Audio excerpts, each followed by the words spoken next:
follow me, come and follow me. 去日本睇櫻花，梗係浸埋溫泉啦。2025年去咗秋田、青森、山形3地，其中我最喜歡山形呢度。我已經第2次嚟山形烏帽子山公園，住就第1次。呢個公園喺米澤盆地嘅山丘上面，山腳聚集咗好多溫泉旅館。賞完櫻，返去旅館起到好方便。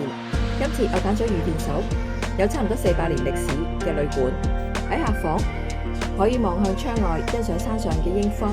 夜晚行幾分鐘就可以去到八幡宮賞夜櫻，非常之方便。套房非常之闊落，有茶水間同埋迎賓茶點。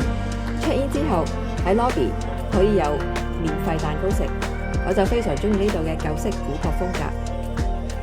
呢度嘅套房有唔同嘅間隔，我就揀咗間有按摩椅。咁浴場又點呢？同網站介紹一樣，戶外浴池好大，有原石嘅浴池。呢幅龍貓浸溫泉嘅壁畫係因為宮崎駿嚟過，留低咗龍貓浸溫泉嘅手稿。最難得嘅係櫻花季節，人客都唔係好多。嗰晚得我同朋友2個人，用晒成個浴池。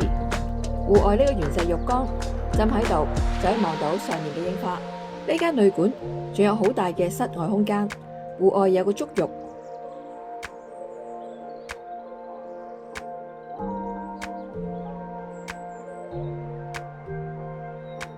上到頂嘅足浴之前，會見到呢個龍穴洞，入面嘅龍石雕係同風水有關嘅能量點。我揾呢個龍穴洞嘅時候，有少少探險嘅感覺，非常之有趣。仲有戶外每一個角落，佢都放咗啲石頭，去揾齊呢啲石頭就會有小禮物，好啱有細路嘅家庭嚟玩。室內仲有一個民間故事房，自己撳掣選擇就可以睇到日本嘅民間故事。另外仲有一個歷史展覽室，係介紹呢個旅館嘅歷史。呢度係上杉家嘅澡堂，御殿手就係看守住呢個赤湯般嘅觀塘。超過900年以前，打仗嘅傷兵喺呢度療傷，溫泉水被染成紅色，因而命名為赤湯。慢慢聚集咗好多商家、農夫嚟呢度浸溫泉，變成一個驛站，發展成溫泉村落。最好玩嘅就係有一套盔甲任你揀。呢度有一排真嘅日本刀，可以自己穿上盔甲，然後舞刀自拍。我嗰位第1次去日本外國嘅朋友就玩得好開心。晚餐可以食到山形地道料理名菜山形牛、煮芋頭、生菜。另外我就追加咗處理魚同埋鮑魚刺身。食物嘅水準同埋服務都相當之好。每人預算3萬yen以下就可以住2日1夜，連2餐，我就覺得物有所值啦。旅館屋頂有一個休憩場所，你可以帶杯咖啡上嚟，一般賞櫻，仲有可以利用佢哋嘅望遠鏡嚟到觀鳥。呢度每個角落都放咗一工藝品、畫或者花卉盆栽，充滿藝術氣息同埋趣味。接住落嚟呢間喺青森嘅淺松溫泉，有400年歷史嘅溫泉旅館春館。呢度嘅溫泉水係可以飲用，喺門口先飲一杯先。呢度嘅泉源有幾百年歷史，連明治天皇都喺度休息沐浴過，連作家太宰治都喺度浸過溫泉。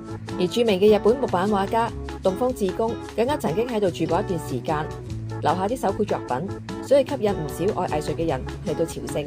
不過講到浸溫泉，呢度嘅浴場就比較細，多2-3個人落嚟浸都會覺得逼。待客嘅服務就非常之貼心。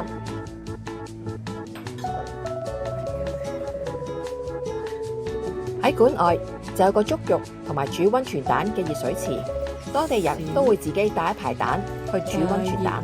我都買咗一排蛋，嗰朝早遇到當地人，仲教我放落去煮16分鐘，咁就可以食到溫泉蛋。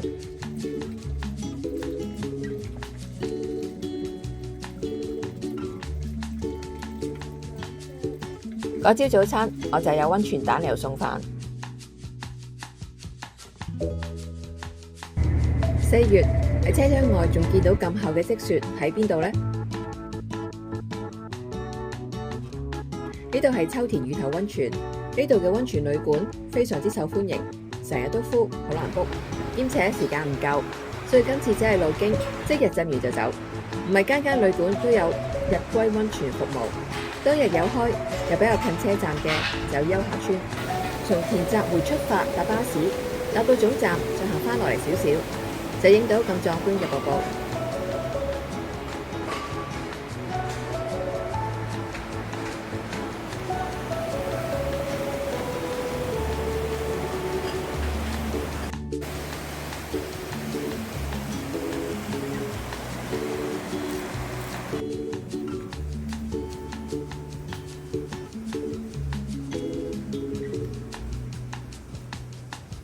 浸完乳白色嘅溫泉水，坐喺按摩椅度，一邊按摩一邊欣賞靚景，係愛自愛。